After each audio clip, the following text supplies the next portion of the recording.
Fabulous chef. இன்றைக்கி நம்ம வீடியோவில் ஒரு டேஸ்டியான ஃபிஷ் 65 எப்படி பண்ணுறதுன்னு பார்க்கலாம். இது ரொம்பவே ஒரு டேஸ்டியான ரெசிபி. ரொம்ப கிறிஸ்பியாக க்ரன்ச்சியாக இருக்கும்.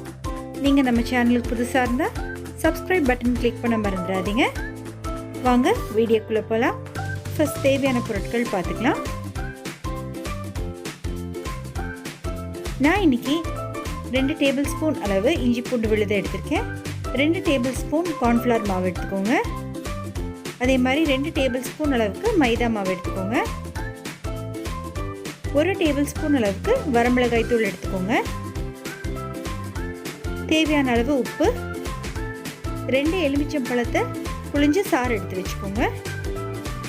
1 கிலோ இந்த மாதிரி போன்லெஸ் ஃபிஷ் எடுத்து வச்சுருக்கேங்க.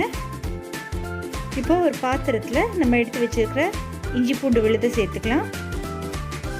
அது கூடவே 2 டேபிள் ஸ்பூன் அளவுக்கு மைதா மாவு சேர்த்துக்கலாம். 1 டேபிள் ஸ்பூன் அளவுக்கு வரமிளகாய் தூள் சேர்த்துக்கோங்க. வரமிளகாய் தூள் உங்கள் காரத்துக்கு ஏற்ப கூட நீங்கள் அட்ஜஸ்ட் பண்ணிக்கோங்க. தேவையான அளவு உப்பு சேர்த்துக்கலாம். 2 டேபிள் ஸ்பூன் கார்ன்ஃப்ளவர் மாவு எடுத்துக்கோங்க. 1 tablespoon dark soya sauce எடுத்துக்கலாம்.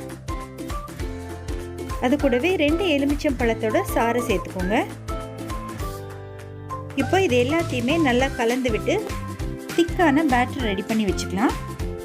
இப்போ நம்ம கட் பண்ணி எடுத்து வச்சுருக்கிற அந்த போன்லெஸ் மீன் எல்லாம் எடுத்து இந்த மாவில் போட்டு நல்லா பரட்டி வச்சுக்கோங்க. ஒரு 2 மணி நேரம் நல்லா ஊறட்டும். ஒரு வடை சட்டியில் எண்ணெய் வச்சுக்கோங்க. எண்ணெய் நல்லா சூடானதும் நம்ம பரட்டி வச்சுருக்கிற மீன் எல்லாம் இந்த எண்ணெயில் போட்டு நல்லா கிறிஸ்பியாக பொரிச்சு எடுத்துக்கலாம். பாருங்கள், இந்த மாதிரி நல்லா மொறுமொறுன்னு வந்ததும் எண்ணெயிலிருந்து வடிகட்டி எடுத்து வச்சுக்கோங்க. இந்த ரெசிபிக்கு மீன் துண்டுங்கள்லாம் சின்ன சின்னதாக கட் பண்ணி வாங்கிக்கோங்க. அப்போ தான் நல்லாயிருக்கும்.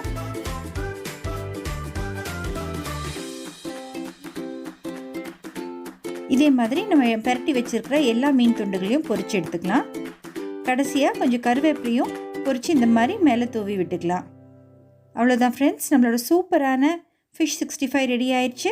கண்டிப்பாக ட்ரை பண்ணி பாருங்கள். லைக் பண்ணுங்கள், கமெண்ட் பண்ணுங்கள். ஃபேபுலஸ் செஃப்புக்கு கண்டிப்பாக சப்ஸ்கிரைப் பண்ணுங்கள்.